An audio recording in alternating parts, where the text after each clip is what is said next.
The gunshot echoed across Devil's Gulch as Zara Thornton raced through the darkness, her heart hammering against her ribs like a blacksmith's anvil. Behind her, the pounding of hooves grew louder, 5 men in pursuit, their intentions as dark as the moonless Wyoming night.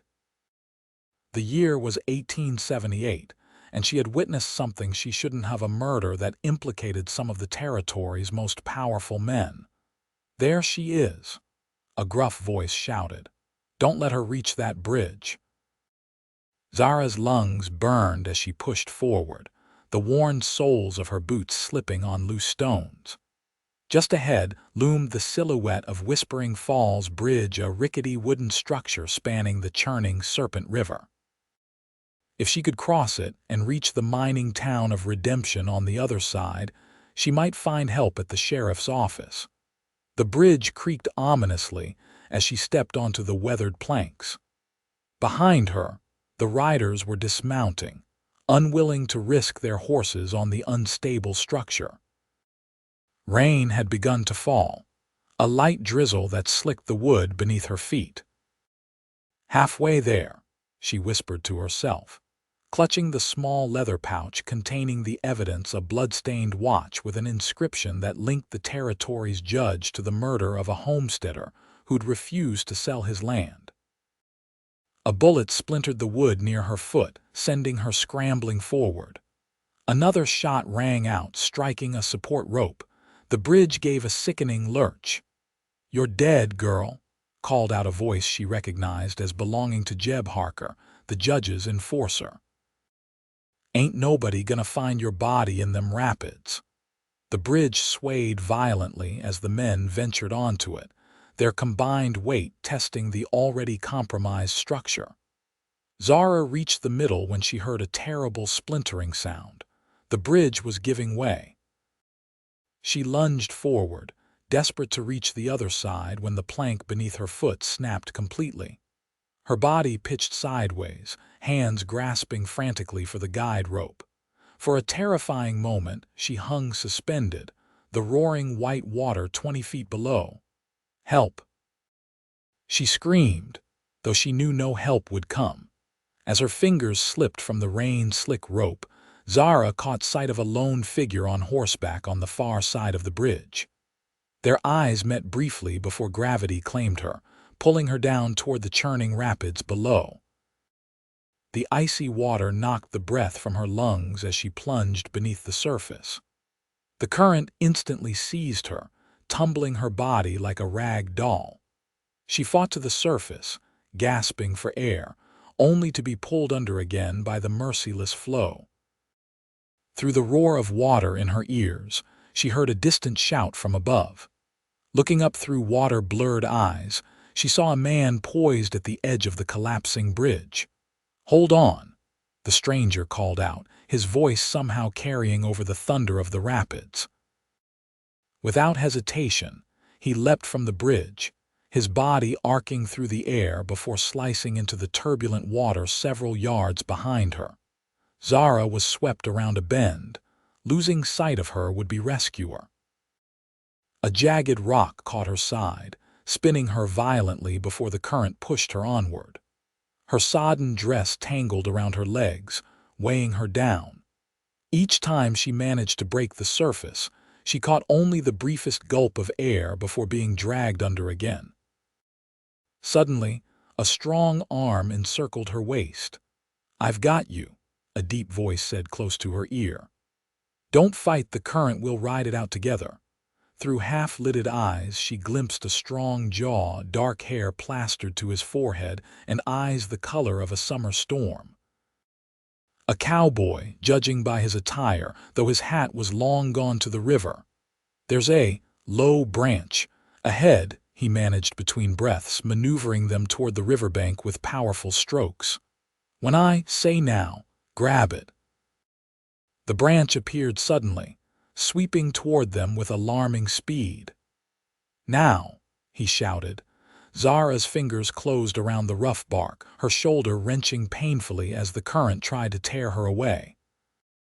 The cowboy maintained his grip on her waist while reaching up with his free hand to reinforce her hold. Together they hung suspended in the raging water.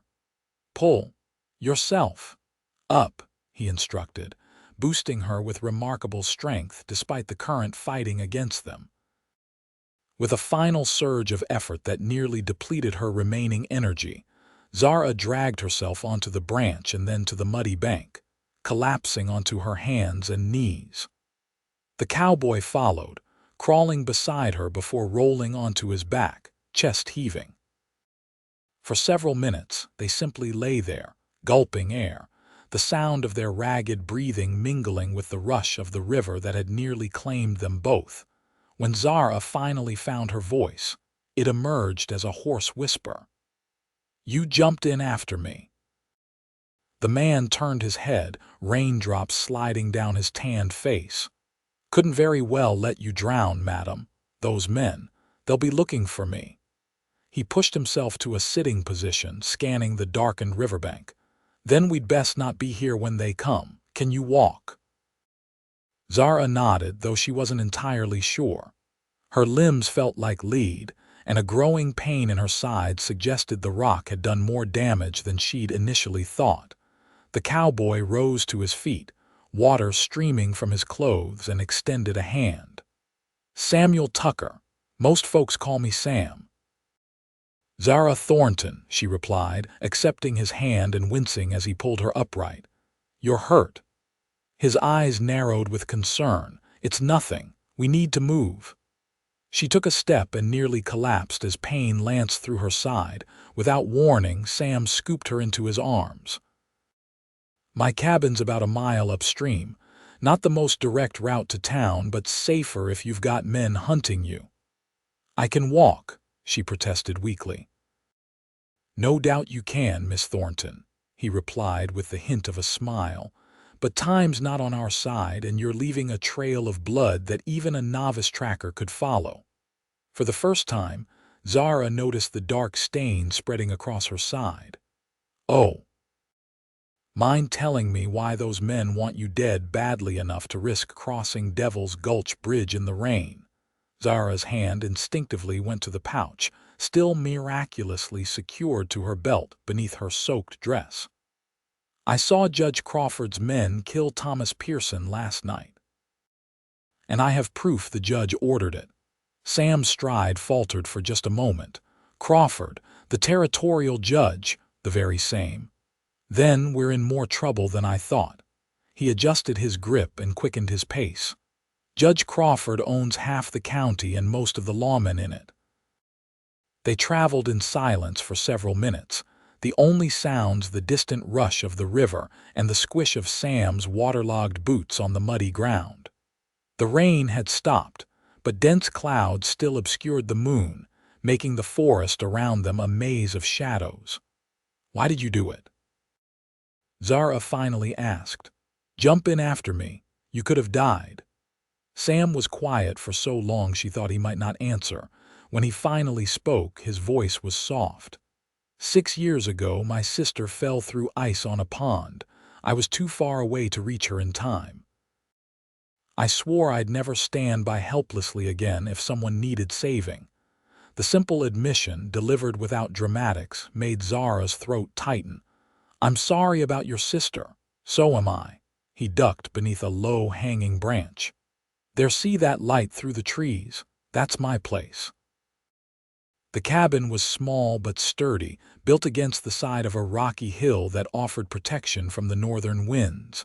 A small corral stood empty beside it. "Your horse?" Zara asked as Sam carried her to the door. "Hopefully found her way home. She's smarter than most people I know." He shouldered the door open, revealing a simple but tidy interior lit by a single lantern that had been left burning. "I'll need to tend that wound." He set her gently on a chair by the stone fireplace, then moved quickly to stoke the embers and add fresh wood. Soon, a cheerful fire cast dancing shadows across the room. "You'll need dry clothes." Sam disappeared into the back room, returning with a flannel shirt and a pair of trousers that would clearly swallow her whole. "They'll be big, but they're clean. I'll step outside while you change. Then we'll see to that cut." When he returned, Zara had managed to change into his shirt, which hung nearly to her knees but had left the trousers aside. Her sodden dress and petticoats lay in a heap by the fire. "The bleeding slowed," she said, indicating her side where she'd torn a strip from her petticoat to use as a makeshift bandage. "It looks worse than it is." Sam retrieved a wooden box from a shelf and set it on the table. "Let me be the judge of that. I worked as a field medic during the war." He worked methodically, cleaning the jagged cut with a solution that stung fiercely before stitching it closed with neat, even sutures. His hands were large but surprisingly gentle, his movements confident. "You've done this before," Zara observed, gritting her teeth against the pain. "More times than I care to remember." He tied off the final stitch. "You're lucky. Half an inch deeper and we'd be having a different conversation." As he bandaged the wound, Zara studied him properly for the first time. He was younger than she'd initially thought, perhaps 30 or so, with the lean, muscled build of a man who worked outdoors. His face was weathered by sun and wind, with lines at the corners of his eyes that suggested he smiled often, though he wasn't smiling now. There was something in his gray eyes that spoke of old sorrows carefully tucked away. "Thank you," she said as he finished, "for all of this. You can thank me by telling me exactly what you witnessed." Sam pulled up a chair across from her. "If we're going up against Judge Crawford, we need to know what we're dealing with." Zara raised an eyebrow. "This isn't your fight, Mr. Tucker. It became my fight when I fished you out of that river." His voice was firm. "And it's Sam." After saving a person's life, last names seem a bit formal. Despite everything, Zara found herself smiling. "Very well, Sam, though I should warn you, entangling yourself with me could prove dangerous to your health. I've noticed." His lips quirked in the ghost of a smile. "Now, tell me what happened." Zara took a deep breath and recounted how she'd been returning from delivering medicines to an outlying farm. She worked as an assistant to Redemption's aging doctor when she'd heard voices near the old Pearson homestead. Curious, she'd approached only to witness Judge Crawford's men surrounding Thomas Pearson, a widower who'd refused multiple offers to sell his land. "The judge was there himself," she continued, twisting the two long sleeves of Sam's shirt in her fingers. "He told Pearson this was his last chance to sell. When Thomas refused again, Crawford nodded to his foreman, Harker, the shot. It was so loud in the quiet, Thomas didn't even have time to look surprised. 'And they saw you,' Zara nodded. 'I knocked over a lantern trying to back away. I ran for my horse, but they started shooting.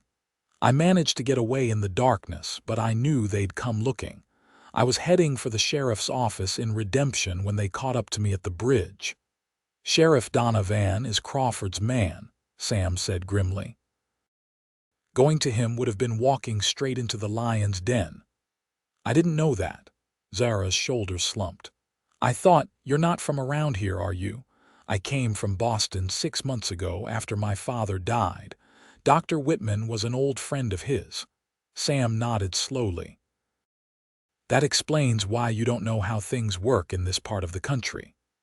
Crawford wants Pearson's land because there's a spring on it, the only reliable water source for miles. He's been buying up all the surrounding properties to control the water rights. Whoever controls water in Wyoming controls everything. You seem to know a lot about Judge Crawford." A shadow passed across Sam's face. "Let's just say our paths have crossed before." He stood abruptly. "You should rest. Take the bed, I'll sleep out here by the fire. Tomorrow we'll figure out what to do next, Sam." Zara caught his hand as he turned away. "You risked your life for a stranger. Why are you still helping me?" His eyes met hers and something passed between them, a connection that made her heart beat a little faster. "Maybe I'm tired of men like Crawford taking whatever they want without consequences," he said quietly. Or maybe I just have a weakness for brave women who fight against impossible odds." Before she could respond, he gently disengaged his hand and moved toward the door. "I need to check if my horse made it back. Try to get some sleep." After he left, Zara sat staring into the fire, exhaustion and pain vying with the turmoil of her thoughts. She'd come west seeking a fresh start after years of caring for her ailing father, only to find herself in the middle of a deadly conflict. And now, a mysterious cowboy with sad eyes and gentle hands had thrown his lot in with hers, potentially signing his own death warrant in the process. She reached for the leather pouch still tied at her waist and withdrew the pocket watch that was her only evidence. The gold case was dented but still opened at her touch, revealing the inscription inside. To Judge R.C., justice is merely power in its purest form. The watch had fallen from Crawford's pocket during the murder. He hadn't noticed its absence in the dark, but Zara had seen it gleam in the lantern light as she fled. She'd circled back for it later, knowing she would need proof. Outside, she heard the soft nickering of a horse and Sam's low voice as he spoke soothingly to the animal. Despite the danger that surrounded her, Zara felt a strange sense of security. Something told her that Sam Tucker was a man who kept his promises and he'd promised to help her. With that thought providing some comfort, she made her way to the small bedroom at the back of the cabin. The bed was neatly made, the quilt hand stitched in a pattern of stars. Zara sank onto it gratefully, her body finally surrendering to exhaustion. Her last conscious thought was of gray eyes and strong arms carrying her through the darkness. Morning came with pale sunlight filtering through the cabin's single window. Zara woke disoriented, the events of the previous night rushing back as she felt the pull of stitches in her side. She sat up carefully, noticing that someone Sam had placed a cup of water by the bedside. The cabin was quiet. Too quiet. Pushing aside the quilt, she made her way to the door, still dressed in Sam's oversized shirt. In the main room, the fire had been built up again, and a pot of coffee simmered on the small iron stove. A note lay on the table, written in a surprisingly elegant hand. "Gone to check if they're still searching the river. Stay inside. Back by noon. S." Zara glanced at the small clock on the mantel. It was just past 9. With nothing else to do, she took stock of her temporary haven. The cabin was simple, but reflected its owner's practical nature. Books lined a rough-hewn shelf, classics of literature alongside volumes on medicine, law, and history. Not the typical reading material of a frontier cowboy. A map of the territory hung on one wall, with pencil marks indicating water sources and property boundaries. On the mantel beside the clock stood a tintype photograph in a simple wooden frame.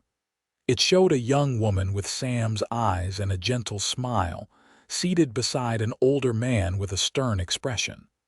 Sam stood behind them, younger and less weathered, but with the same watchful gaze. A family portrait, taken years ago. Zara's exploration was interrupted by a sound outside, not the expected return of hoofbeats, but the crunch of multiple boots approaching stealthily. Her heart leapt to her throat as a rough voice called out, "Check the back." Remember, Crawford wants the girl alive if possible. They'd found her. But how?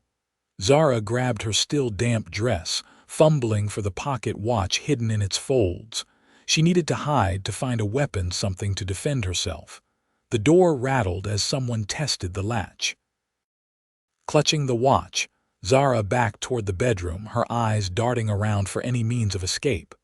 The window was too small, and she was still too weak from her injuries to run far. Just as the door began to splinter under the impact of a boot, a shot rang out from the distance. Then another. A man cried out in pain. "It's Tucker," someone shouted. "Take cover. More gunfire erupted, the sound of it echoing across the small clearing. Zara crouched behind the table, heart pounding as bullets splintered the cabin's walls. Then, suddenly, silence, followed by the thud of a body hitting the ground outside. "Zara," Sam's voice called urgently. "Are you all right?" "I'm here," she called back, her voice shaking. "Stay down. There's still one more."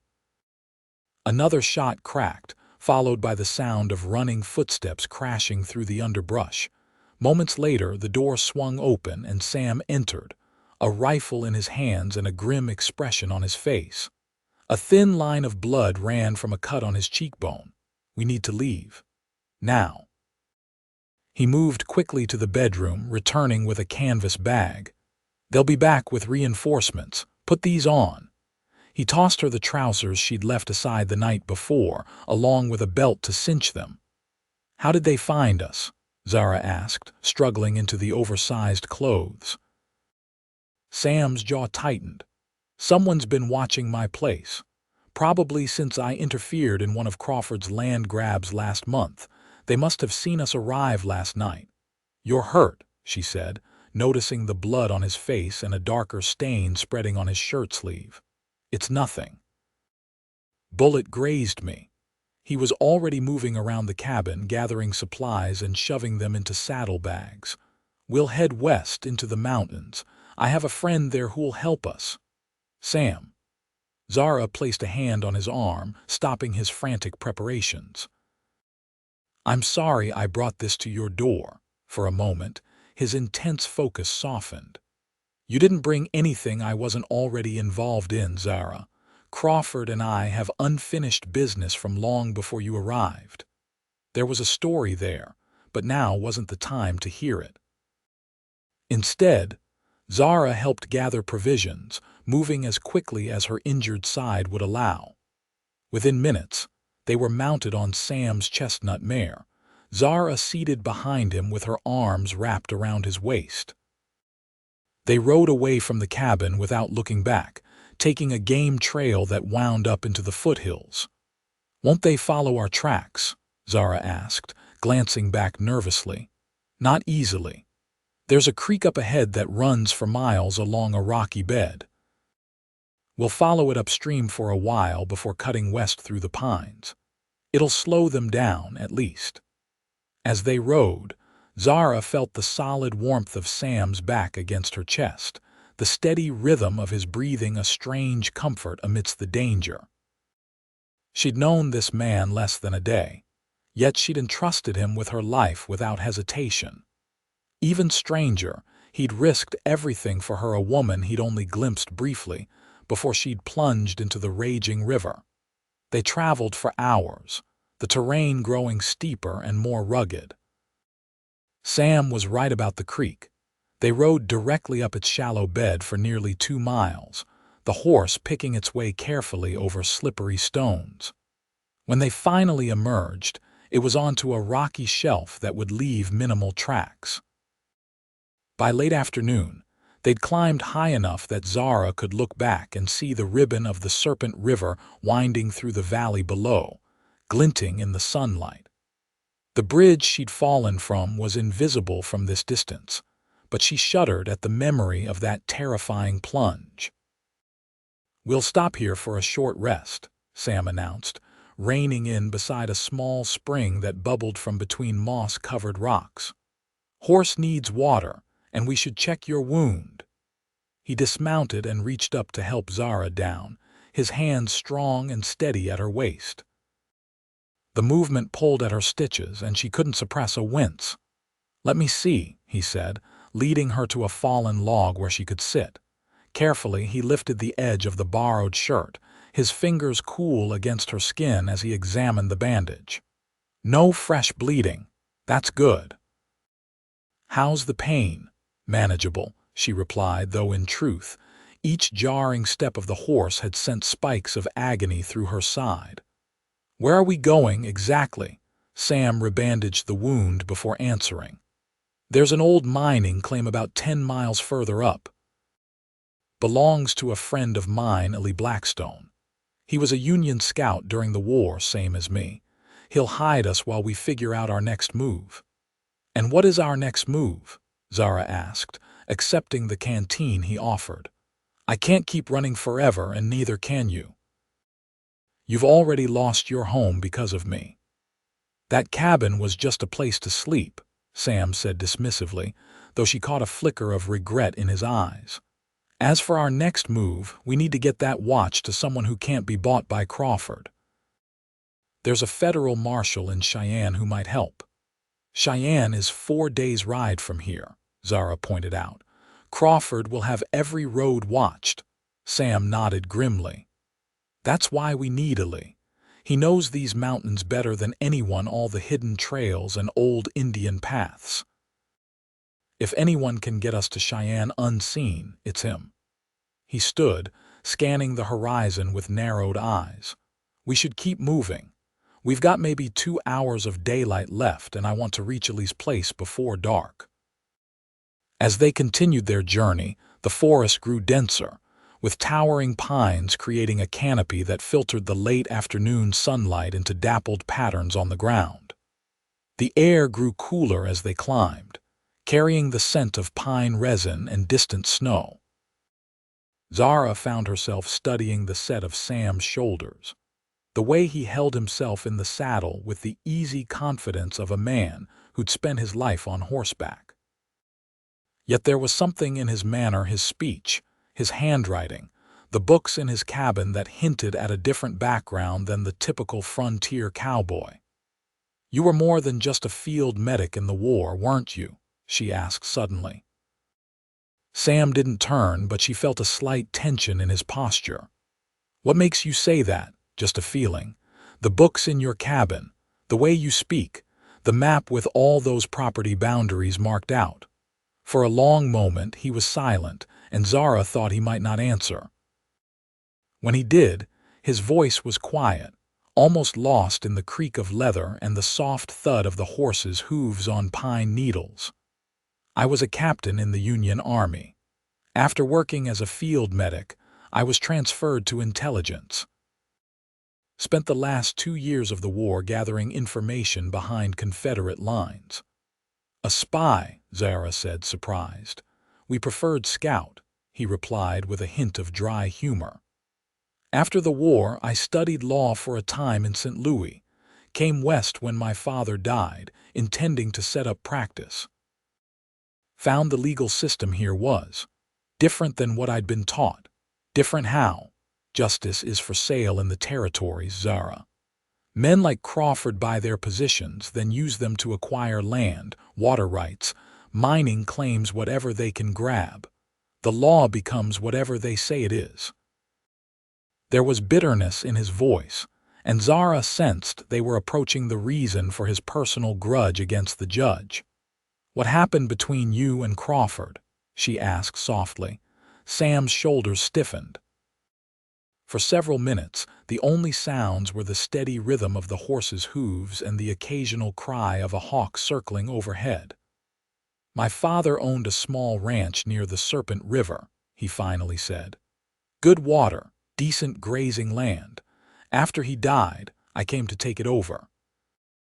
Found out Crawford had already filed a lien against the property, claiming my father owed back taxes. It was a lie. I had all the receipts proving he'd paid. But the county recorder, another of Crawford's men, claimed they were forgeries. He stole your land. He tried to." There was a grim satisfaction in Sam's voice now. "I still had some contacts from my Army days. Got hold of some information about Crawford's business dealings in Colorado, not entirely legal. Used it to force him to back off my father's ranch." "Blackmail," Zara said, not disapprovingly. "I prefer to think of it as negotiation from a position of strength." There was that hint of dry humor again. "But Crawford doesn't forget. He's been looking for a way to get back at me ever since. That's why I've been watching his land grabs, documenting everything." "So that's what the map was for?" Sam nodded. "I've been building a case, gathering evidence of his corruption, but it's been slow work. Witnesses are afraid to talk, and documents have a way of disappearing from county offices. And now I've handed you the smoking gun, Zara mused. A watch that links him directly to a murder, if we can get it to the right people. Sam reined in the horse as they reached a fork in the trail. We're close now. Ellie's place is just beyond that ridge. As they crested the ridge, Zara saw a small clearing with a sturdy log cabin set against the mountain face. Smoke curled from the stone chimney, and a corral held several horses. A man stepped out onto the porch, rifle in hand, as they approached. "That's far enough," the man called. He was older, perhaps in his 50s, with a white beard and the lean, weathered look of someone who'd spent a lifetime in the elements. "It's Sam Tucker, Illy," Sam called back. "I need your help." The man lowered his rifle slightly. "Sam, thought you were dead. Heard shooting down by your place earlier."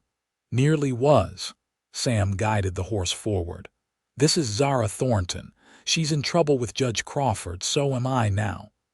Illy Blackstone's bushy eyebrows rose. "Crawford, you sure know how to pick your enemies, boy." He glanced at Zara, his keen eyes taking in her unusual attire and the way she clung to Sam. "Well, don't just sit there. Bring her inside before she falls off that horse." The inside of Illy's cabin was surprisingly comfortable, with a large stone fireplace, sturdy wooden furniture, and walls lined with more books than Zara had seen outside of a proper library. A half-finished chess game sat on a table by the window, and maps were pinned to one entire wall. "Sit," Illy commanded, gesturing to a chair near the fire. "You look like you've had a rough time of it, miss." While Sam tended to the horse, Zara briefly explained the events of the past 2 days. Illy listened without interruption, his weathered face growing grimmer with each detail. "You've stirred up a real hornet's nest," he said when she'd finished. "Crawford won't stop hunting you. That watch is enough to hang him." "That's why we need to get to Marshal Davis in Cheyenne," Sam said, entering the cabin and closing the door firmly behind him. "He's one of the few lawmen I trust not to be in Crawford's pocket." Illy stroked his beard thoughtfully. 4 days to Cheyenne by the main roads. Crawford will have them all watched." "We were hoping you might know another way," Zara said. The old scout's eyes twinkled. "Girl, I know a dozen ways to get to Cheyenne without setting foot on a public road. Question is, are you up to the journey? Sam tells me you took a bad cut in the river." "I'll manage," Zara said firmly, though her side throbbed with every heartbeat. Illy nodded approvingly. "Got spirit, this one." "Reminds me of your mother, Sam." A shadow passed over Sam's face at the mention of his mother, but he said nothing, moving instead to study one of the maps on the wall. "You'll stay here tonight," Illy decided. "Rest, eat a proper meal. I'll plot us a route that even Crawford's best trackers couldn't follow." "Us?" Sam turned from the map. "Illy, this isn't your fight." The older man snorted. "Been wanting to put a bullet in Richard Crawford for 15 years. Only reason I haven't is because hanging's too good for him. He needs to face justice proper." He fixed Sam with a stern look. "Besides, you really think you can make it to Cheyenne alone? You're good in the wilderness, boy, but you're still a tenderfoot compared to me." Sam opened his mouth as if to argue, then closed it, a smile tugging at his lips. "Stubborn old man." "Learned from the best," Illy retorted, then turned to Zara. "Now, miss, let's see about getting you some proper clothes. Can't have you riding through the mountains in Sam's cast-offs." "My wife was about your size. Her things are still in the chest in the back room. Help yourself." "Your wife?" Zara asked softly, aware she might be treading on sensitive ground. "Been gone 8 years now. Consumption." His voice was matter-of-fact, but his eyes held old grief. "Never had the heart to get rid of her things." "I'm sorry for your loss," Zara said sincerely, "and thank you for your hospitality." As night fell, Illy prepared a hearty stew while Sam cleaned and checked their weapons. "Zara, now dressed in a simple but well-made riding skirt and blouse that had belonged to Ellie's wife, helped set the table, moving carefully to avoid pulling her stitches. During the meal, Ellie regaled them with tales of his scouting days, carefully avoiding any mention of the danger that would resume with daylight. For a few hours, it was almost possible to forget they were fugitives, hunted by one of the most powerful men in the territory. After dinner, Ellie spread a detailed map on the table.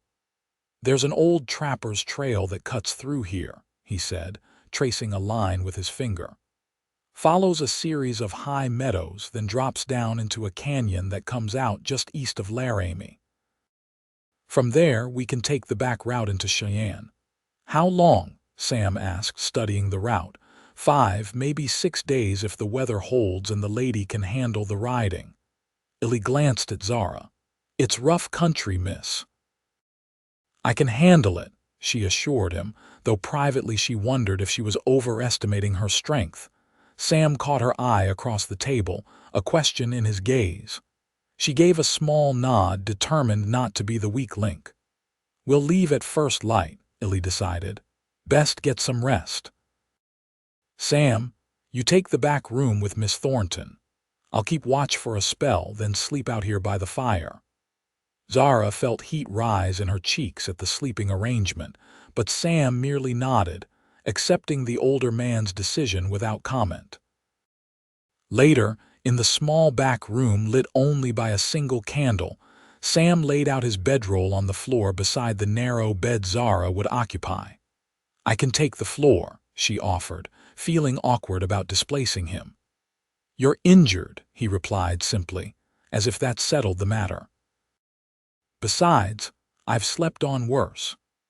As she settled into the bed, pulling the quilt up to her chin, Zara found herself studying Sam's profile in the flickering candlelight. He sat on his bedroll, back against the wall, cleaning his revolver with practiced movements. "Thank you," she said softly. "For everything." He looked up, his gray eyes meeting hers. "You should be cursing me, not thanking me. If I hadn't interfered, you might have made it to redemption and found someone who could actually help you, not drag you on a wild chase through the mountains with men trying to kill you." "If you hadn't interfered, I'd be dead at the bottom of the Serpent River," she countered. "You saved my life, Sam." He was quiet for a moment, his fingers stilling on the gun. "Why did you do it, Zara? Go back for that watch, knowing how dangerous it was?" "You could have just kept riding, pretended you never saw anything." It was a fair question, one she'd asked herself in the quiet hours of the night. "My father was a judge in Boston," she explained. "He believed in justice above all else. When he died, his last words to me were to always stand for what's right, even when it's difficult." She smiled sadly. "I don't think he meant for me to dive into quite this much trouble, but I couldn't just let a murder go unanswered." Sam nodded slowly, as if her answer confirmed something he'd already suspected about her. "Your father sounds like he was a good man. He was stubborn and principled to a fault." She yawned, the events of the day catching up with her. "Much like someone else I've recently met." A small smile touched Sam's lips. "Get some sleep, Zara. Tomorrow will be a long day." As she drifted towards sleep, Zara found herself thinking that despite the danger, despite the pain and fear, there was nowhere else she'd rather be than in this small room with this enigmatic man who'd leapt into raging waters to save a stranger. Dawn broke clear and cold, the sky a pale wash of pink and gold above the mountain peaks.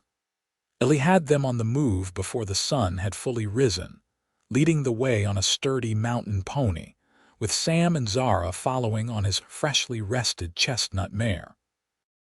A pack horse carried supplies for the journey, including food, ammunition, and medical supplies. The old scout set a careful pace, mindful of Zara's injury and the need to conserve the horse's strength for the long journey ahead. They followed game trails when possible, sometimes cutting cross-country through dense forest where no trail existed at all. Illy seemed to navigate by an internal compass, rarely consulting the map tucked inside his leather vest. By midday, they had climbed high enough that Zara could look back and see the entire valley spread out below them, a patchwork of forests, meadows, and the silver thread of the river. The air was thinner here, each breath a little more work but also cleaner, carrying the scent of pine and distant snow. "Beautiful, isn't it?" Sam said quietly, noticing her gaze. "This is why I stayed, even after everything with Crawford. Some places get into your blood." "I think I understand," she replied, taking in the vast expanse of wilderness. Boston, with its crowded streets and sooty air, seemed like another world entirely. They made camp that night in a small clearing beside a mountain stream. The horses hobbled nearby to graze on the sweet alpine grass. Illy built a small, nearly smokeless fire, explaining that at this altitude, the chances of Crawford's men spotting them were slim, but caution was still warranted. As they ate a simple meal of jerky, biscuits, and coffee, Illy entertained them with tales of his scouting days, of narrow escapes and long winters spent in mountain cabins much like his own. Zara found herself laughing despite the circumstances, drawn in by the old man's natural storytelling ability. "You should have seen Sam when he first came west," Illy said, eyes twinkling. "City boy through and through for all his army experience. Didn't know a rattlesnake from a garter snake and jumped at every coyote howl." "I wasn't that bad," Sam protested, though a smile played at his lips. "Son, you tried to saddle your horse backward the first time I saw you." Zara laughed, trying to imagine the competent man before her making such a novice mistake. "How did you two meet?" "I served under Illy's command briefly during the war," Sam explained. "When I came west after my father died, I looked him up. He's the one who taught me how to survive out here." "Taught you everything you know," Illy corrected with a wink at Zara. "Though he was a quick study, I'll give him that. And he had book learning I never did. Between us, we make one complete man."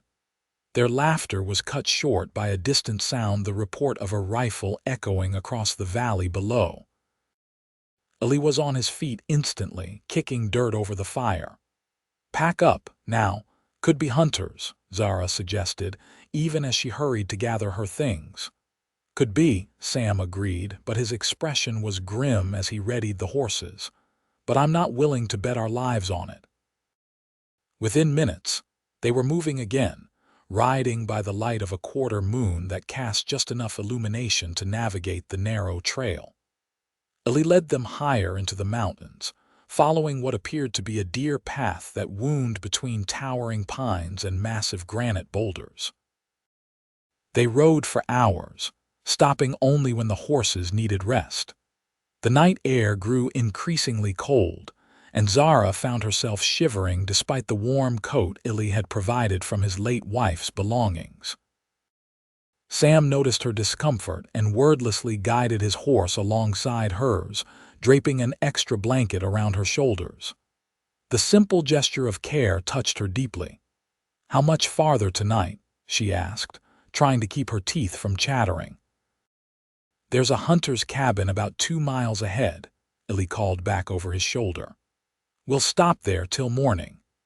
The cabin, when they reached it, was little more than a crude shelter, a single room with a small stone fireplace and a dirt floor. But it had a roof and walls, protection from the wind that had begun to pick up, carrying the scent of approaching snow. "Storm coming," Illy announced, sniffing the air as they unsaddled the horses. "Might have to hole up here tomorrow if it's bad." Zara tried to hide her relief at the prospect of a day's rest. The long ride had taken its toll, her wounded side a constant, throbbing reminder of her recent ordeal. She'd said nothing, determined not to slow them down, but the pain was becoming increasingly difficult to ignore. Sam, however, wasn't fooled. As they settled inside the small cabin, he took one look at her pale face and tight-lipped expression and immediately reached for the medical kit. "Let me check your wound," he said quietly, his tone making it clear he wouldn't accept a refusal. Too tired to argue, Zara allowed him to help her remove her coat and lift the edge of her blouse. The bandage revealed a small spot of fresh blood, and Sam's expression grew concerned. "You've pulled a couple of stitches," he said, his fingers gentle as they probed the tender area. "Why didn't you say something?" "We needed to keep moving," she replied simply. From across the cabin, where he was building a fire, Ellie snorted. "Stubborn as a mule, this one. Reminds me more and more of your mother, Sam." Sam shot the older man a look but said nothing, focusing instead on cleaning and rebandaging Zara's wound. His touch was gentle yet confident, his brow furrowed in concentration. "There," he said finally, securing the fresh bandage. "But tomorrow you ride with me, not on your own. And we stop every couple of hours, whether you think you need it or not." His tone brooked no argument, and Zara found she didn't have the energy to protest anyway. The prospect of riding pressed against Sam's solid warmth, his arms around her to hold the reins, was not unappealing. As if reading her thoughts, a slight flush colored Sam's cheeks, and he moved away to help Ellie with the fire. Outside, the wind had picked up, whistling through the gaps in the cabin's rough-hewn walls. By the time they'd eaten a sparse meal, the first flakes of snow were swirling past the single small window. "Gonna be a proper storm," Ellie predicted, gazing out at the darkening sky. "Good news is, it'll cover our tracks. Bad news is, we won't be going anywhere till it passes." They settled in for the night, Ellie taking the first watch while Sam and Zara spread their bedrolls near the fire. Despite her exhaustion, Zara found sleep elusive, her mind racing with thoughts of pursuit, of Judge Crawford's men possibly closing in even as the snow fell. "You should rest," Sam said softly from beside her, apparently equally unable to sleep. "I keep thinking about what happens if we don't make it to Cheyenne," she admitted. "If something happens to the watch or to us. Thomas Pearson's murder goes unpunished and Crawford keeps consolidating power." Sam was quiet for a moment, the firelight playing across his features. "We'll make it," he said finally.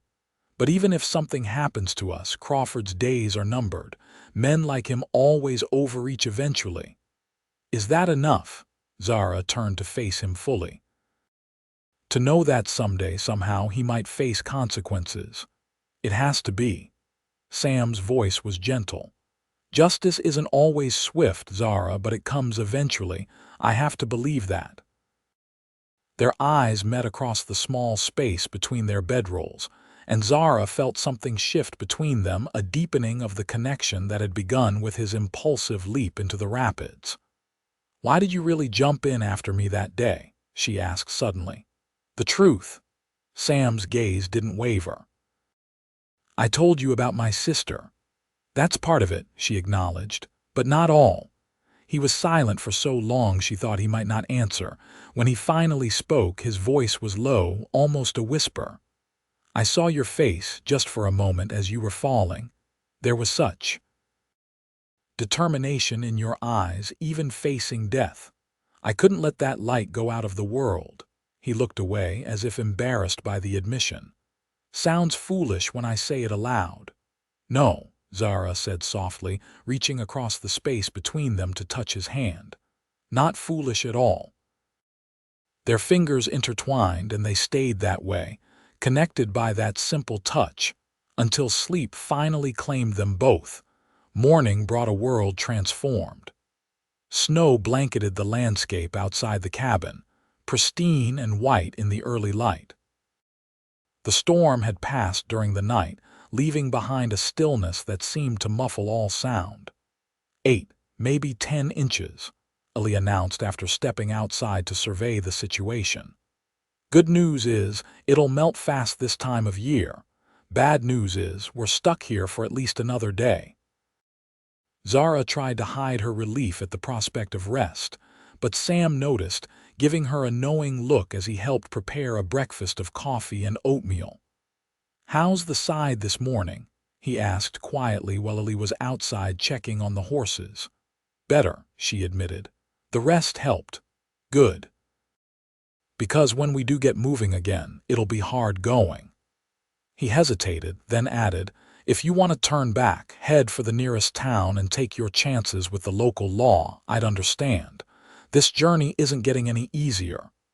Zara straightened, meeting his gaze directly. "I'm not turning back, Sam. We have evidence that could bring a corrupt judge to justice. What kind of person would I be if I abandoned that responsibility because the path was difficult?" A slow smile spread across Sam's face, warming his gray eyes. "The kind of person most people are, Zara. Looking out for themselves first." He shook his head slightly. "But I'm beginning to understand you're not most people." Before she could respond, Illy returned, stamping snow from his boots. "Horses are fine, sheltered under that rock overhang." He eyed them both shrewdly, as if sensing the moment he'd interrupted. "Since we're stuck here, might as well make use of the time. Sam, check our supplies, see what we're running low on. Miss Thornton, if you're feeling up to it, there's wild onions growing on the south slope." They'd improved tonight's stew considerably. The day passed quietly, with each of them attending to small tasks. Sam repaired a tear in one of the saddlebags and cleaned their weapons, while Illy went hunting, returning with 2 rabbits for the evening meal. Zara, after gathering the onions Illy had mentioned, spent time studying the maps, committing to memory the route they planned to take. As evening approached, bringing with it another crystal-clear sky, they gathered around the fire for the best meal they'd had since leaving Illy's cabin. The rabbit stew, enhanced with wild onions and the few dried vegetables they carried, was hearty and filling. "Tomorrow we should be able to move on," Illy said as they ate. "Snow's already starting to melt on the south-facing slopes. By midday, the trail should be passable." "How far to Laramie?" Zara asked, referring to the town they would skirt on their way to Cheyenne. 3 days hard riding if the weather holds and we don't run into trouble." Illy glanced at her side pointedly. "Which means 4 days at the pace we'll need to set." "I won't slow us down," she promised. "Never thought you would, miss," Illy replied with a wink. "You've got grit. Remind me of my Hannah, God rest her soul. She once rode 15 miles with a broken arm to fetch a doctor for a neighbor's child." His eyes took on a faraway look. "That's the kind of woman worth having beside you in this country. One who doesn't break when things get hard." The old scout's words hung in the air as they finished their meal. Later, as Sam and Zara prepared their bedrolls while Illy took first watch, Sam spoke quietly. "Illy doesn't give compliments easily," he said. "He meant what he said about you." Zara felt a warmth that had nothing to do with the nearby fire. "He's a good man. You're fortunate to have him as a friend." "I know." Sam hesitated, then added, "When this is over, when we've delivered the evidence and Crawford is facing justice, what will you do?" The question caught her off guard. In the rush of events since that night at the Pearson homestead, she'd given little thought to her future beyond survival. "I suppose I'll return to redemption," she said slowly. "Continue my work with Dr. Whitman. It's what I came west to do." Sam nodded, his expression unreadable in the flickering firelight. "It's good work. Important. And you?" she asked, suddenly needing to know. "What will you do when this is over?"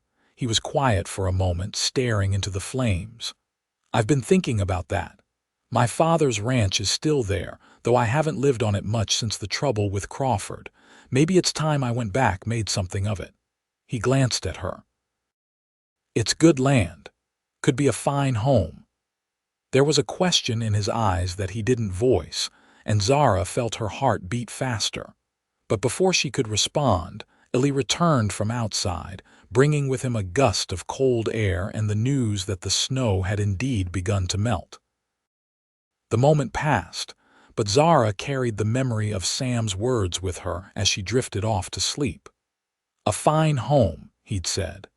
And the way he'd looked at her when he said it suggested he wasn't imagining living there alone. True to Illy's prediction, they were able to resume their journey the following day. The snow had melted considerably, leaving the trail muddy but passable. They traveled at a steady pace, Zara riding double with Sam as he'd insisted, her back pressed against his chest, his arms around her to hold the reins. She'd protested initially, concerned about overtaxing his horse, but Illy had assured her the chestnut mare was strong enough for the burden. Besides, the old scout had added with a knowing twinkle in his eye, Sam's a better rider than he lets on. He'll make it easy on her. Indeed, Sam handled the horse with confident skill, guiding her sure-footedly along the narrow mountain trails. For Zara, the closeness was both comforting and disconcerting. Each time the trail dipped or turned sharply, his arms would tighten around her, pulling her more securely against him. By midday, she'd given up any pretense of maintaining proper distance, allowing herself to relax into his solid warmth. They made good progress, stopping only briefly to rest the horses and eat a cold lunch of jerky and hardtack. By late afternoon, they descended from the highest elevations, following a winding trail through a forest of lodgepole pines. "We'll camp near the creek up ahead," Illy announced, pointing toward a stand of aspens that marked a small valley. "Good water there, and enough grazing for the horses." As they rode into the clearing, however, Illy suddenly raised his hand in warning, signaling them to stop.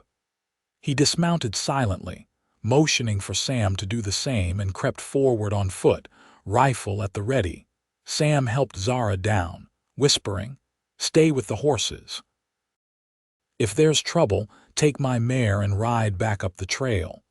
Don't stop until you reach the hunter's cabin." Before she could protest, he was gone, moving silently through the trees after Illy. Zara stood with the horses, her heart pounding, straining to hear anything beyond the soft nickering of the animals and the whisper of wind through the aspens. Long minutes passed. Then, just as she was considering following them, Sam reappeared, his expression grim. "Crawford's men," he said without preamble. "4 of them camped by the creek. They've been tracking us." "How?" Zara asked, dismayed. "The snow should have covered our trail. They must have guessed our route." Sam glanced back the way he'd come. "Illy's watching them. They don't appear to be breaking camp anytime soon." "What do we do?" Sam considered for a moment. "We can't go back. It would add days to our journey, and we can't go around without leaving the trail entirely, which would mean difficult terrain in the dark. So we fight?" Zara asked, trying to keep her voice steady. "No," Sam shook his head firmly. 4 against 2 are bad odds, even with surprise on our side." He paused, thinking. "We wait for nightfall, then try to slip past them. There's a game trail Illy knows that runs parallel to the main trail, about 100 yards east. If we're careful, they'll never know we passed." True to this plan, they retreated further up the trail, making a cold camp well out of sight or hearing of Crawford's men.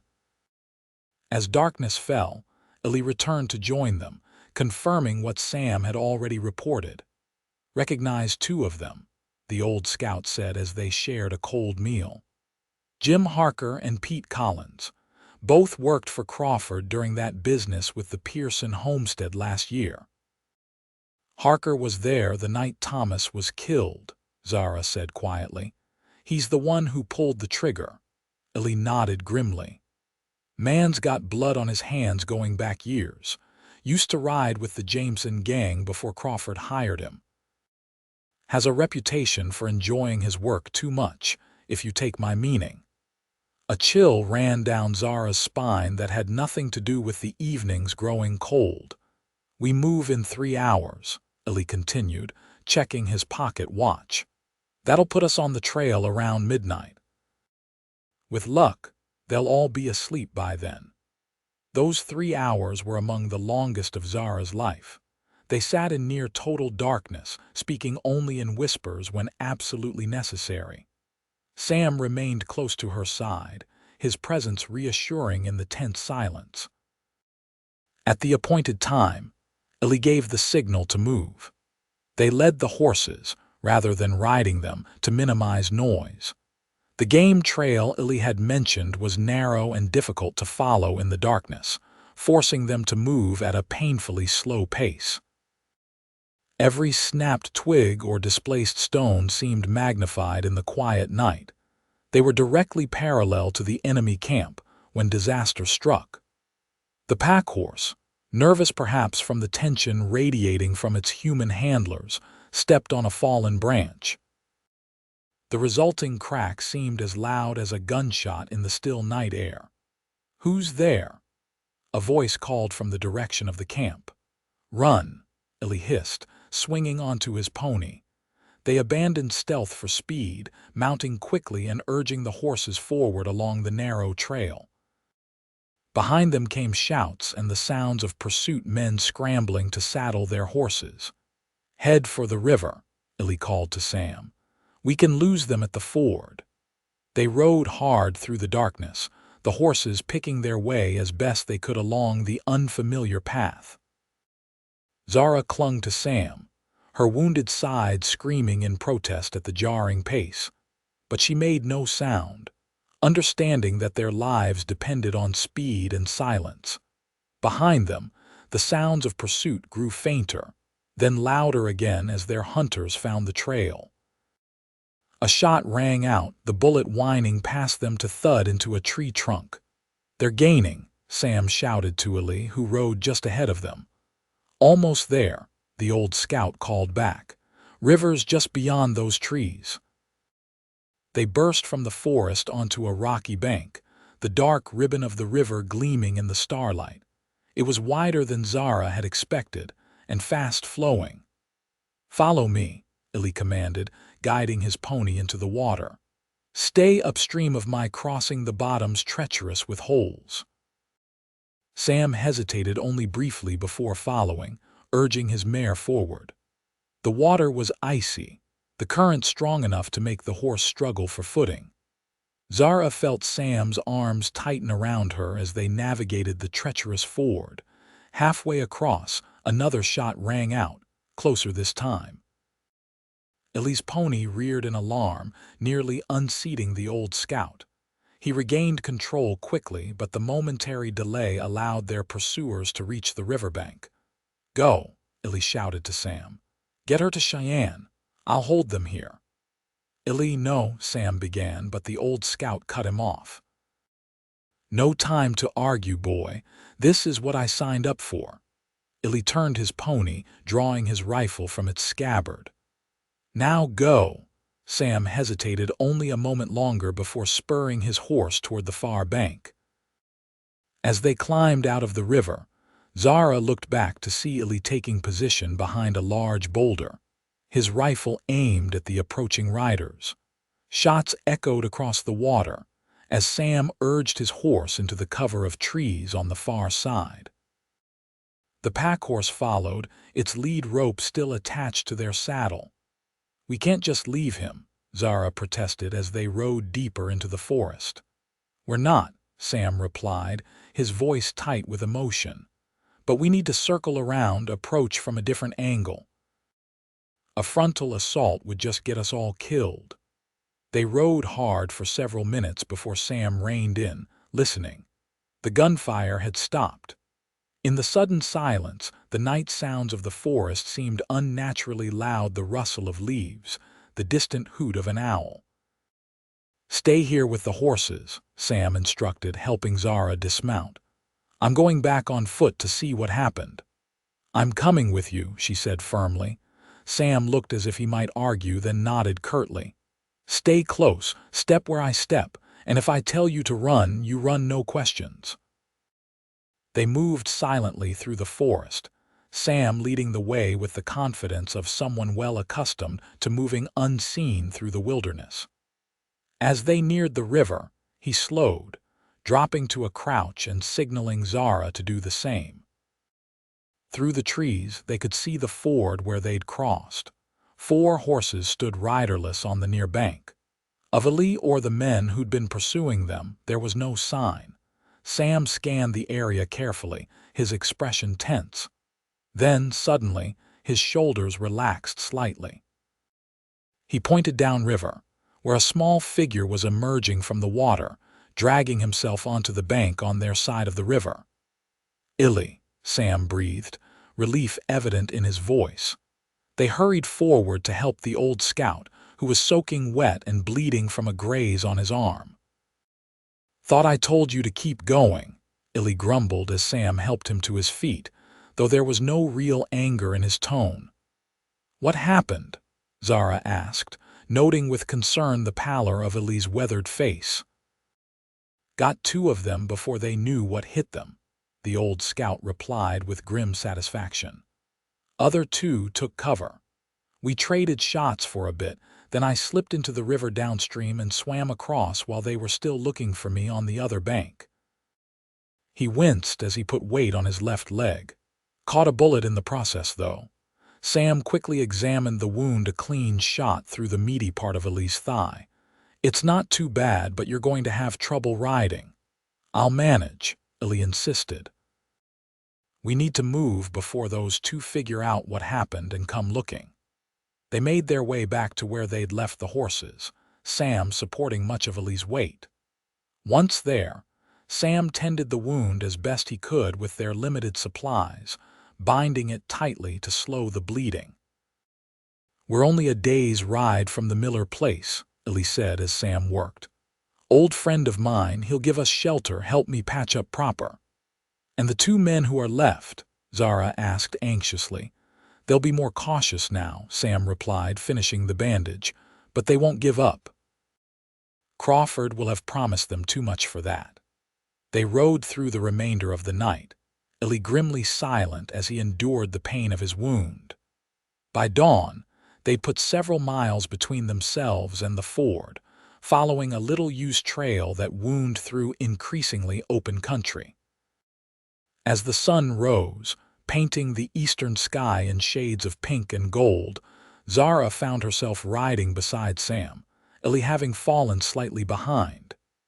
"He's weaker than he's letting on," she said quietly, nodding toward the old scout. "The wound must be worse than he admitted." Sam nodded, his expression troubled. "Illy's never been one to complain, but you're right, he's losing too much blood." He glanced at the rising sun. "Miller's place is still a good 8 hours away at our current pace. I'm not sure Illy can last that long in the saddle. What options do we have?" "Not many," Sam admitted. "We could try to find shelter, hole up while I ride ahead to get help, but that would leave you and Illy vulnerable if Crawford's men pick up our trail again. Or we could press on, all of us together," Zara suggested. "Illy's tough. If anyone can make it, he can." Sam considered this, then nodded slowly. "We'll try to increase our pace a bit. The sooner we reach Miller's, the better." But as the morning wore on, it became increasingly clear that Illy was fading.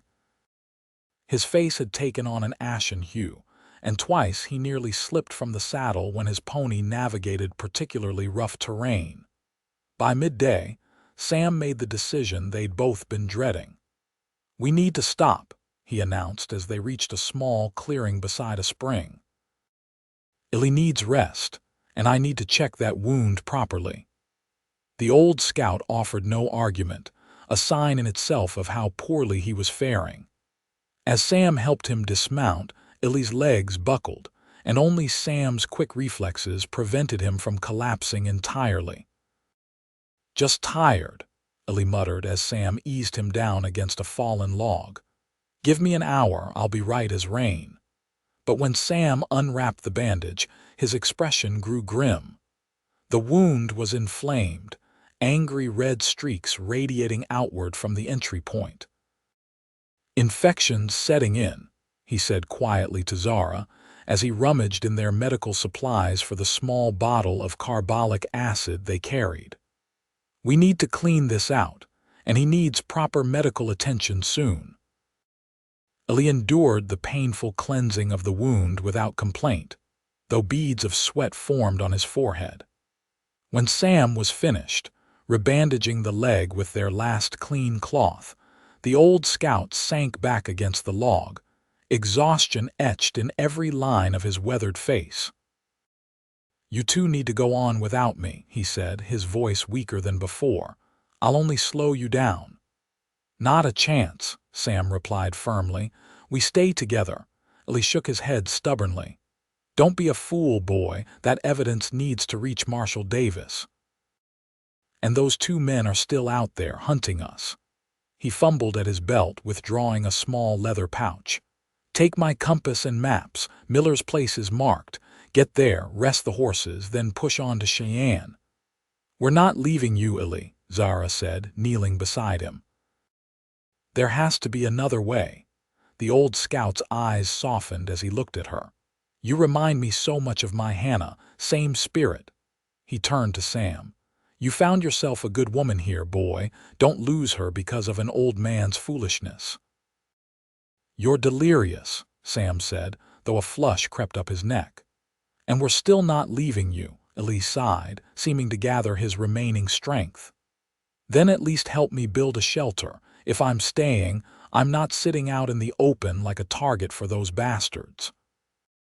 Working together, they constructed a simple lean-to against the fallen log, using branches and the tarp they carried for the packhorse's load. Inside, they made Ellie as comfortable as possible with blankets and their spare clothing for padding. "I'll stay with him," Zara offered. "You can ride ahead to Miller's, bring back help." Sam shook his head. "Too dangerous.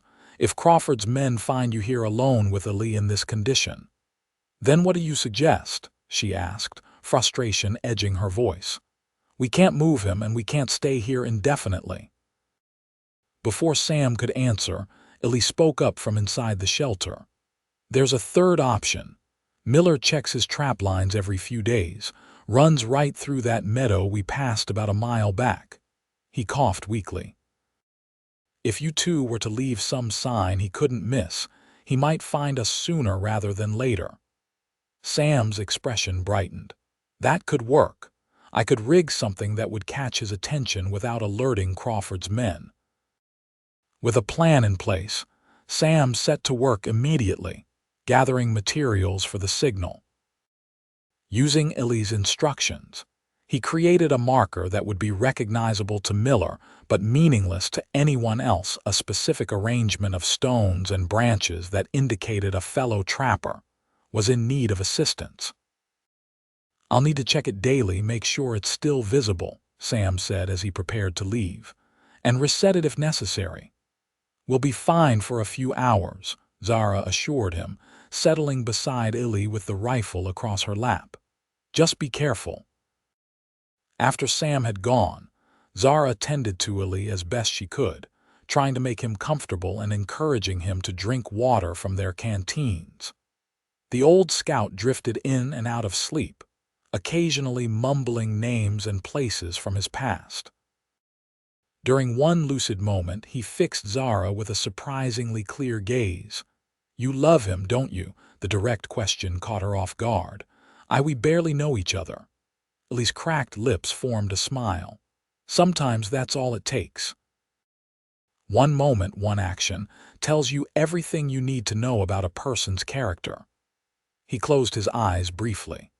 "When Sam jumped into those rapids after you, that wasn't just about his sister. I've known that boy for years.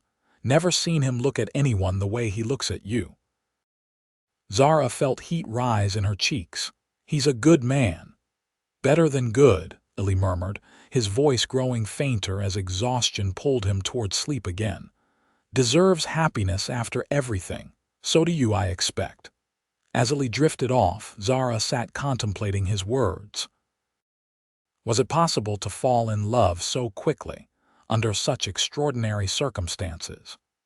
Or was it merely gratitude and the intensity of shared danger creating the illusion of deeper feelings? Yet when she thought of Sam, his unwavering courage, his gentle hands tending her wound, the look in his eyes when he'd spoken of his father's ranch as a fine home, she knew the truth. Somewhere between the moment he'd leapt into the rapids and now she'd given him her heart. Sam returned just as dusk was falling, reporting that he'd placed the signal and scouted the surrounding area for any sign of Crawford's men. "All clear for now," he said, settling beside her at the entrance to the lean-to. "How's he doing?" "Fever's rising," Zara replied worriedly. "He's been drifting in and out. Sometimes he doesn't seem to know where he is." Sam's jaw tightened as he checked Ellie's forehead. "We need to get that fever down." Together, they worked through the night, taking turns bathing Ellie's face and neck with cool water from the spring, changing the bandage on his leg and keeping watch for any sign of danger. By morning, the old scout's condition had stabilized somewhat, though he remained feverish and weak. "I'll check the signal again," Sam said as dawn broke. "Then hunt for some fresh meat. We all need to keep our strength up." Zara nodded, exhausted from the long night. "Be careful." Left alone with Ellie again, she maintained her vigil, speaking softly to him whenever he seemed distressed, encouraging him to sip water when he was lucid enough to do so. During one such moment, he gripped her hand with surprising strength. "Promise me something, girl." "Of course," she replied, startled by the intensity in his fevered eyes. "When this is over, when Crawford's facing justice, don't leave Sam to face the aftermath alone." Ellie's voice was urgent. "That boy's carried too many burdens by himself. He needs someone who understands what it means to stand for what's right, no matter the cost." "I won't leave him," Zara promised, meaning it with every fiber of her being. Ellie seemed satisfied with this, releasing her hand and settling back into a fitful sleep. Sam returned mid-morning with a brace of rabbits and the news that the signal remained undisturbed. As they prepared a simple stew with the fresh meat, he outlined his plan. "If Miller doesn't find the signal by tomorrow, I'll have to try reaching his cabin directly. It's risky. I'd have to leave you and Ellie alone for at least half a day, but I don't see that we have much choice. Ellie needs proper medical attention soon." Zara nodded, understanding the gravity of their situation. "I can defend us if necessary," she said, gesturing to the rifle. "Ellie's been teaching me while you were away."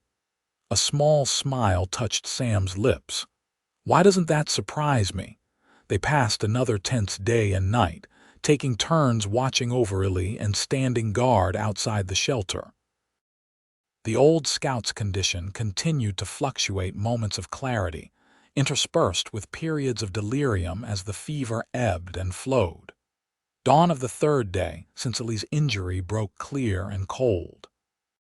Sam had just left to check the signal again, when Zara heard the distant sound of hoofbeats approaching from the direction of the trail. Heart racing, she grabbed the rifle and positioned herself at the entrance to the lean-to, prepared to defend Ellie to her last breath. The hoofbeats grew louder, and she tightened her finger on the trigger, sighting down the barrel toward the source of the sound. A rider appeared at the edge of the clearing, not Sam, but an older man with a silver beard and a weather-beaten face beneath a battered hat. Behind him rode Sam, his expression a mixture of relief and wariness. "Miller," Ellie croaked from inside the shelter, recognizing the newcomer even in his weakened state. The man dismounted quickly, his eyes taking in the situation with a single glance. "Ellie, you old coot. What have you gotten yourself into this time?" Within hours, they were established in Miller's cabin, a substantial structure far more comfortable than Ellie's Spartan dwelling. The older man had brought a wagon with him, making it possible to transport Elise safely despite his injury. Miller, it turned out, had some medical knowledge, having served as a field surgeon during the Mexican War. He treated Elise's wound properly, administering a strong herbal remedy for the infection and assuring them that with rest and care, the old scout would recover. "Lucky I found your signal when I did," Miller told Sam as they sat around the table that evening, Elise resting comfortably in the back room. "Another day or two, and that infection might have taken his leg or worse." "We're in your debt," Sam said sincerely. Miller waved away the thanks. "Ellie would have done the same for me. We old-timers have to stick together out here." He glanced toward Zara, who sat nursing a cup of tea, her exhaustion finally catching up with her now that the immediate crisis had passed. "Now, suppose one of you tells me why you're running through the wilderness with Crawford's men on your tail." Sam explained their situation, showing Miller the watch that constituted their evidence against the judge. The older man listened without interruption, his expression growing grimmer with each detail. "Crawford's been a poison in this territory for years," he said when Sam had finished. "But this is the first real chance anyone's had to bring him down." He considered for a moment. "The problem now is getting you to Cheyenne. Crawford will have men watching all the main approaches to the city." "Is there another way?" Zara asked, leaning forward despite her fatigue. Miller stroked his silver beard thoughtfully. "There might be. The Union Pacific runs about 15 miles east of here. There's a water stop where the freight trains take on supplies. If you could get on one of those, you could be in Cheyenne by tomorrow evening." "How do we know which train to board?" Sam asked. "And how do we avoid Crawford's men at the station?" "Leave that to me," Miller said with a wink. "I've got friends who work the railroad. As for avoiding Crawford's men, well, sometimes the simplest disguise is the most effective." The next morning, after assuring themselves that Elise was comfortable and improving under Miller's care, Sam and Zara prepared to depart. Miller had outfitted them with fresh supplies and, more surprisingly, new attire. "A young homesteading couple heading to visit family in Cheyenne," he explained as Zara examined the simple calico dress and bonnet he'd provided. "No one looks twice at homesteaders. They're common as dirt around these parts."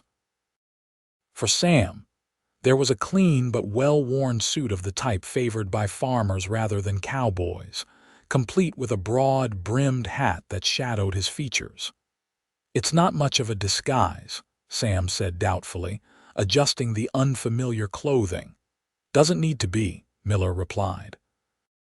"People see what they expect to see. Crawford's men are looking for a cowboy and a city girl on horseback, not a farmer and his wife in a wagon." The wagon in question was an old but serviceable vehicle, loaded with crates and barrels that concealed their weapons and the few belongings they were taking with them. "The freight train stops at Pine Creek Station at sundown," Miller instructed as they prepared to leave. "My friend Thomas is the brakeman. Tell him Miller sent you, and he'll get you into an empty boxcar without anyone being the wiser." Zara leaned down from the wagon seat to clasp the older man's hand. "Thank you for everything. When this is over, we'll return for Elise." "He'll be waiting," Miller assured her with a knowing smile, "though I suspect he's already accomplished what he set out to do." His eyes flickered meaningfully between her and Sam. With final farewells exchanged, they set off on the last leg of their journey, following Miller's carefully drawn map toward the railroad. They traveled at a steady pace, mindful of the need to maintain their homesteader disguise should they encounter anyone on the road. "How does it feel to be a farmer's wife?" Sam asked with a smile, glancing at Zara beside him on the wagon seat. "About as natural as it feels for you to be a farmer, I imagine," she replied, adjusting the unfamiliar bonnet. "Though I must admit, It's a relief to be wearing a proper dress again, even if it is someone else's. You look, Sam began, then seemed to catch himself. That is, the disguise suits you. Zara felt a warmth that had nothing to do with the afternoon sun. Thank you, Mr. Tucker. You're looking rather distinguished yourself. Their playful banter continued as they traveled, the tension of the past days easing somewhat now that they had a clear plan and destination. By late afternoon, they could see the thin line of railroad tracks stretching across the landscape ahead. Pine Creek Station was little more than a water tower, a small depot building, and a few scattered structures that served the railroad workers. As instructed, they arrived just as the sun was beginning to set, positioning their wagon near the loading platform where freight was transferred. "Remember, we're Jacob and Mary Wilson," Sam reminded Zara as they waited. "Homesteaders from near Laramie visiting your sister in Cheyenne." "I remember," she assured him, smoothing the worn calico skirt, "though I'm not sure I look much like a Mary." "You could carry any name you chose," Sam said quietly, his gray eyes serious as they met hers. "And make it beautiful." Before Zara could respond to this unexpected compliment, the distant whistle of an approaching train split the air. Minutes later, the freight train rumbled into the station, brakes squealing as it slowed to take on water. As Miller had predicted, no one paid them much attention amid the bustle of activity. Sam approached the brakeman, a tall, thin man who was checking the coupling between cars. "Thomas?" he inquired. "Miller sent us." The man glanced around quickly, then nodded. "Third car from the end, doors unlocked. Make it quick while everyone's busy with the water tower." They moved swiftly, gathering only what they absolutely needed from the wagon and approaching the designated boxcar under cover of the growing dusk. The door slid open with a reluctant groan, revealing a half-empty space filled with crates and farm equipment. Sam helped Zara inside, then hoisted himself up after her. Thomas appeared a moment later, closing the door most of the way but leaving it slightly ajar. "For air," he explained. "It'll be about 6 hours to Cheyenne. Stay quiet, especially when we make a brief stop at Buford. Crawford's got men watching that station." With a nod of thanks, Sam pressed a few coins into the man's hand. Thomas touched his cap in acknowledgement before disappearing to attend to his duties. Alone in the dim confines of the boxcar, they settled against some hay bales that offered at least some comfort. The train whistle sounded, and with a lurch, they began to move, the rhythmic clacking of wheels on rails quickly building to a steady cadence. "We're actually going to make it," Zara said wonderingly. "After everything, we're going to reach Cheyenne." "Don't celebrate just yet," Sam cautioned, though his voice held a note of optimism. "We still need to find Marshal Davis and convince him to act on our evidence." "He will," Zara said with certainty. "A territorial judge ordering a murder. Even if he's as powerful as Crawford, no one's above that kind of justice." As the train carried them eastward through the gathering darkness, they talked quietly, planning their approach once they reached Cheyenne. The motion of the train and the events of the past days eventually took their toll, however, and Zara found herself fighting to keep her eyes open. "Rest," Sam encouraged, noticing her struggle. "I'll keep watch." Too exhausted to argue, Zara allowed herself to lean against his shoulder, the solid warmth of him more comforting than any pillow could have been. Just before sleep claimed her, she felt his arm encircle her, drawing her closer against the chill of the night. "I meant what I said earlier," he murmured, perhaps thinking she was already asleep. "About your name, about you making anything beautiful." His voice dropped to a whisper, "Including my life." With those words echoing in her mind, Zara drifted into the deepest, most peaceful sleep she'd had since the night she'd witnessed Thomas Pearson's murder. She woke to Sam's gentle touch on her shoulder. "We're approaching Cheyenne," he said softly. "Time to prepare." Outside, the first hints of dawn were lighting the eastern sky.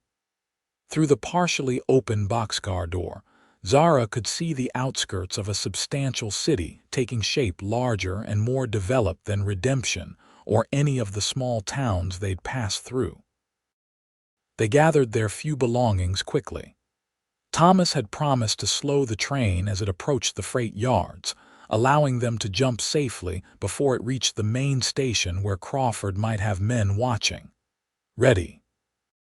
Sam asked as the train began to decelerate, the rhythmic clacking of the wheels slowing. He slid the door open wider, the cool morning air rushing in. Zara nodded, adjusting Miller's borrowed dress and checking that the precious watch was secure in its pouch at her waist. "Ready." Sam jumped first, landing with practiced ease despite the train's continued movement, then turned to help Zara.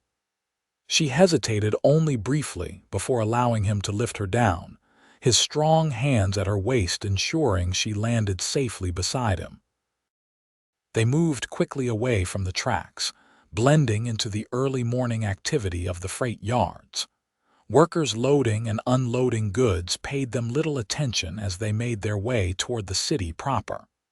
"Marshal Davis's office will be near the federal building," Sam said as they walked. "But we should clean up first, find some proper clothes. We'll attract less attention that way."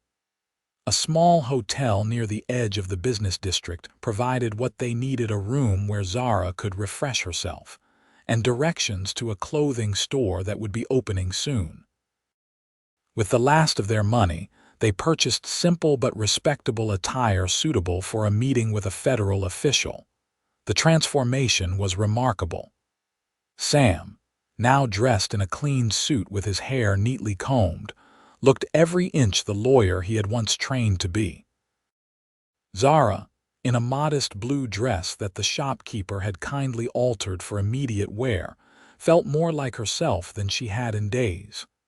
"You look beautiful," Sam said simply as she emerged from the shop. "And you look like someone a marshal might actually listen to," she replied with a smile, though her heart beat faster at his compliment. The federal building was an imposing structure of red brick, its steps already busy with clerks and officials starting their workday. Inside, they were directed to a small office at the end of a long hallway, the frosted glass door bearing the inscription U.S. Marshal J. Davis. A young deputy looked up as they entered, his expression curious but not unwelcoming. "Can I help you folks?" "We need to see Marshal Davis on an urgent matter concerning Judge Crawford," Sam said, his voice carrying the authority of his former military rank. "It's a matter of life and death." Something in Sam's tone must have convinced the deputy, for he nodded and rose from his desk. "Wait here. I'll see if he's available." Alone in the outer office, Zara reached for Sam's hand, suddenly nervous. What if he doesn't believe us? What if Crawford's influence reaches even here? Sam's fingers tightened around hers. "Then we go to the newspapers, to the territorial governor, to Washington if necessary. We don't stop until justice is served." The deputy returned before Zara could respond. "Marshal will see you now," he said, holding open an inner door. Marshal James Davis was a tall, austere man with a neatly trimmed gray beard, and the watchful eyes of someone who had seen too much of human nature to be easily surprised. He listened without interruption, as Sam and Zara took turns explaining the events that had led them to his office, from the murder of Thomas Pearson to their harrowing journey through the mountains. When they finished, Sam placed the pocket watch on the marshal's desk. "This is our evidence." It fell from Crawford's pocket during the murder. The inscription inside links it directly to him. Davis picked up the watch, examining it carefully before opening the case to read the inscription. His expression gave nothing away. "You've made serious allegations against a territorial judge," he said finally, setting the watch down. "A man with considerable power and influence." "We understand the gravity of our claims," Sam replied steadily, "but every word is true. There are also 2 dead men by the river crossing who can't testify, but whose presence there supports our story. Crawford sent them to silence us. And your friend, Illy Blackstone, he can corroborate your account." "Yes, though he's currently recovering from a gunshot wound at Daniel Miller's homestead. Another consequence of Crawford's determination to silence us." The marshal was silent for a long moment, his fingers tapping thoughtfully on his desk. Then, abruptly, he rose. "Wait here," he instructed. "Do not leave this office under any circumstances." After he'd gone, closing the door firmly behind him, Zara turned to Sam, anxiety evident in her expression. "Do you think he believes us?" "I think he's being cautious," Sam replied, though his own concern was visible in the tension of his jaw. "As he should be. Taking action against someone as powerful as Crawford isn't something to be done lightly."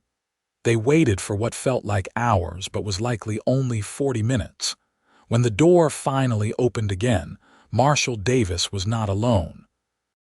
With him was an older man in an expensive suit, his bearing that of someone accustomed to authority. "This is Judge William Harrington from the Federal Circuit Court," Davis introduced. "I've briefed him on your allegations." The older man stepped forward, his keen eyes assessing them both. "Marshal Davis tells me you have evidence linking Judge Crawford to a murder. May I see it?" Sam gestured to the watch still lying on Davis's desk. Judge Harrington picked it up, examining it with the same careful attention the marshal had shown. When he opened it and read the inscription, his eyebrows rose slightly. "I presented this watch to Richard Crawford myself 10 years ago when he was appointed to the territorial bench," he said, his voice grave. "I had no idea he would take the inscription so literally." He looked up at them. "Tell me everything again, from the beginning." Once more, Zara recounted what she had witnessed at the Pearson homestead, while Sam detailed their subsequent flight and the attempts on their lives. This time, their audience included not only the marshal and Judge Harrington, but also a court stenographer who had been summoned to record their testimony. When they had finished, Judge Harrington conferred quietly with Marshal Davis before turning back to them. "Based on your testimony and this evidence, I am prepared to issue a warrant for Richard Crawford's arrest on charges of conspiracy to commit murder, obstruction of justice, and abuse of judicial authority." His expression was solemn. "However, you should understand that this is only the beginning. There will be a formal investigation, and you will both be called upon to testify before a grand jury." "We understand," Sam said. "We're prepared to do whatever is necessary to see justice done." "Good." The judge nodded approvingly. "Because I warn you, Crawford will not go quietly. He has friends in high places, and the journey to final justice may be as arduous as your trip through the mountains." "We've come this far," Zara said with quiet determination. "We won't falter now." The events that followed unfolded with surprising swiftness. Marshal Davis organized a posse of deputies, reinforced by Army troops from the nearby fort, to ride to Redemption and arrest Judge Crawford. Judge Harrington issued the formal warrants and began the process of convening a special grand jury to hear the evidence. Sam and Zara were provided rooms at Cheyenne's finest hotel, with guards posted outside their doors for protection. The territorial newspapers quickly picked up the story, their headlines screaming of judicial corruption and murder in the wild country. 3 days after their arrival in Cheyenne, Marshal Davis returned with news. Judge Crawford had been arrested without incident, apparently too confident in his power to believe anyone would dare move against him. Jeb Harker, his foreman, had resisted and been killed in the ensuing gunfight. Several of Crawford's other men had surrendered and were now offering testimony in exchange for leniency. "It seems your actions have opened a veritable floodgate," Davis informed them. "We're receiving reports from all over the territory, allegations of land theft, water rights manipulation, even other murders ordered by Crawford but disguised as accidents or Indian attacks." "What happens now?" Zara asked. "The grand jury convenes next week. After they hear the evidence, they'll almost certainly issue indictments for trial." The marshal's eyes were satisfied. "Crawford's reign is over, thanks to you both." Left alone after the marshal's departure, Sam and Zara stood at the window of Zara's hotel room, looking out over the busy streets of Cheyenne. After the wilderness and danger, the normalcy of city life seemed almost surreal. "It's really over," Zara said wonderingly. "We did it." "You did it," Sam corrected gently. "Your courage started all of this. I just helped you along the way." Zara turned to face him fully. "No, we did it together. I wouldn't have survived without you, Sam, not just physically, but—" She hesitated, searching for the right words. "There were moments when I wanted to give up, when it all seemed too much. Your strength kept me going." Sam's eyes softened as they met hers. "If we're speaking of strength, yours humbled me every step of the way." He took her hand, his touch gentle. "Zara, when this is truly finished after the trials and testimony, what will you do?" The question echoed their conversation from days earlier, but now, standing in the safety of Cheyenne with the danger behind them, it carried a different weight. "I've been thinking about that," she said softly. "Dr. Whitman will understand if I don't return to redemption. I think I'd like to see that ranch of yours, the one you said could be a fine home." Sam's breath caught audibly. "Are you saying—" "I'm saying that life is too short and too precious to waste," Zara interrupted, gathering her courage. "I'm saying that, when a man jumps into raging rapids to save a woman he doesn't know, when he risks everything to help her find justice, when he shows her every day what true courage and honor look like, a woman would be a fool not to recognize what's being offered." For a moment, Sam seemed unable to speak. Then, slowly, reverently, he raised a hand to cup her cheek. "And what is being offered, Zara Thornton?" "A heart," she whispered. "One that's yours if you want it." His answer was not in words, but in the gentle press of his lips against hers, a kiss that spoke of promise, of futures intertwined, of dangers faced together and overcome. When they finally parted, Sam rested his forehead against hers. "I've loved you since I saw your eyes as you fell from that bridge," he confessed. "Everything since has only confirmed what I knew in that moment, that you were someone worth leaping after, worth fighting for, worth building a life with." "Then let's build that life," Zara said, her heart fuller than she had ever thought possible. "As soon as justice is served." The grand jury proceedings lasted 2 weeks, with Zara and Sam both testifying multiple times. As Marshal Davis had predicted, the jury returned indictments on all counts, and Judge Crawford was bound over for trial. That trial, when it came 3 months later, was the sensation of the territory. Newspapers from as far away as Denver and Salt Lake City sent reporters to cover the proceedings. The evidence presented was overwhelming, with multiple witnesses coming forward now that Crawford's power was broken. Through it all, Sam remained by Zara's side, his steady presence a constant support as she relived the night of Thomas Pearson's murder for the court. Illy, fully recovered from his wound, traveled to Cheyenne to testify as well, his colorful accounts of their journey through the mountains adding drama to an already sensational trial. The verdict, when it finally came, was a foregone conclusion. Richard Crawford was found guilty on all counts, and sentenced to hang for the murder of Thomas Pearson and 2 other men, whose deaths were proven to have been ordered by the corrupt judge. On the steps of the courthouse after the sentencing, surrounded by reporters clamoring for statements, Sam turned to Zara with a question in his eyes. "It's over," he said simply. "Justice has been served. What now?" In answer, Zara took his hand, uncaring of the curious gazes of the assembled press. "Now we go home," she said.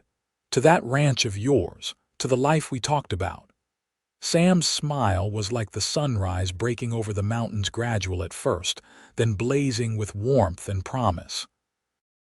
"There's something I need to do first," he said, reaching into his pocket. To the astonishment of the gathered reporters and the delight of Ali, who watched from nearby with undisguised satisfaction, Sam Tucker dropped to one knee on the courthouse steps. "Zara Thornton," he said, his voice steady despite the public nature of the moment, "you fell from a bridge into my life, and I've been falling for you every day since. Would you do me the honor of becoming my wife?" The ring he offered was simple, a band of gold with a single small diamond, but to Zara, it was more beautiful than all the jewels of Europe. "Yes," she said, tears of joy spilling down her cheeks. "1,000 times yes." Their wedding, held 2 months later on Sam's ranch beside the Serpent River, was a simple affair attended by Illy, Miller, Dr. Whitman from Redemption, and a few other friends made during their journey and the subsequent trial. The ranch house, neglected during Sam's years of semi-exile, had been restored and expanded under his careful attention. A new wing had been added, with large windows that caught the morning sun, and a garden plot prepared for Zara's use. As they stood beneath an arch of wildflowers, exchanging vows with the backdrop of mountains that had both imperiled and ultimately united them, Zara couldn't help but reflect on the strange path that had led her to this moment. "I now pronounce you husband and wife," the minister declared. "You may kiss your bride." As Sam's lips met hers, sealing their union, Zara knew with absolute certainty that every danger faced, every hardship endured, had been worth it for this moment, this beginning of a life together built on courage, justice, and a love that had been strong enough to leap into raging waters. In the years that followed, the Tucker Ranch prospered under their joint care.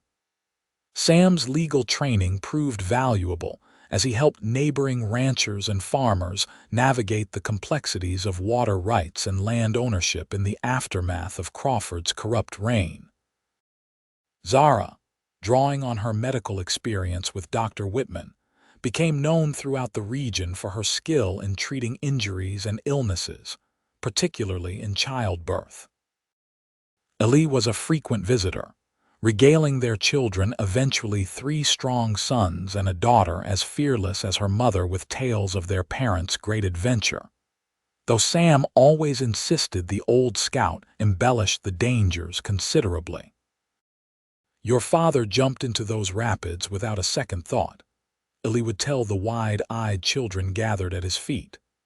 "And your mother, why, she faced down Crawford's gunmen like she was born with a rifle in her hands." "Illy," Sam would protest, "you're making us sound like characters in a dime novel." But Zara would only smile, her hand finding Sam's across the table. "Let him tell it his way," she'd say softly. "Some stories deserve a little embellishment."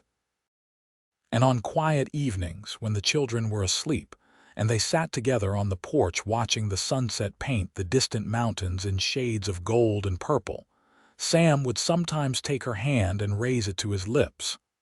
"I've never regretted it, you know," he'd say. "Not for a single moment." And Zara, looking into the gray eyes that had first met hers across a collapsing bridge and raging waters, would reply with absolute certainty, "Neither have I."